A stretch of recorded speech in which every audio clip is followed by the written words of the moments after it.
এই যে দেখো বন্ধুরা, আমি রসুন কিভাবে রাখছি। So hello guys, welcome back to my channel. তোমরা সবাই কেমন আছো? আশা করি সবাই ভালো আছো, সুস্থ আছো। তো আজকে চলে এসেছি জমি থেকে রসুন নিয়ে বাড়িতে।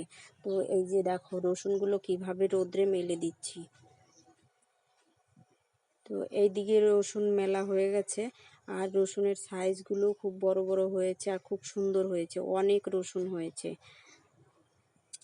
তো এইদিকে শুকনো রসুন নিয়ে বসে গেছি বেনুনি করতে। তো তোমরা কে কে রসুনের বেনুনি দেখেছো কমেন্টে জানিও। আর এইদিকে আমি তো বেনুনি করতে বসে গেছি। এই যে দেখো রসুনের কিভাবে বেনুনি করছি, চুলের মতোই হয়েছে, খুব সুন্দর হয়েছে। তো এইদিকে আমার রসুনের বেনুনি করা হয়ে গেছে।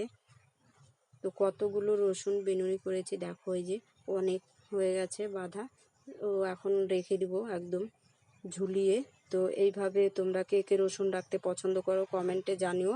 আর ভালো লাগলে একটি লাইক করো, সাবস্ক্রাইব করে পাশে থেকো। আরও নতুন নতুন ভিডিও নিয়ে তোমাদের সামনে চলে আসবো। তো এইভাবে রাখলে সারা বছর থেকে যাবে, রসুন একটাও নষ্টও হবে না, পচবেও না। সামনেবার আবার নতুন করে গাছ লাগিয়ে দিব এই রসুনে। তো এখন এই পর্যন্তই, দেখা হবে নেক্সট ভিডিওতে।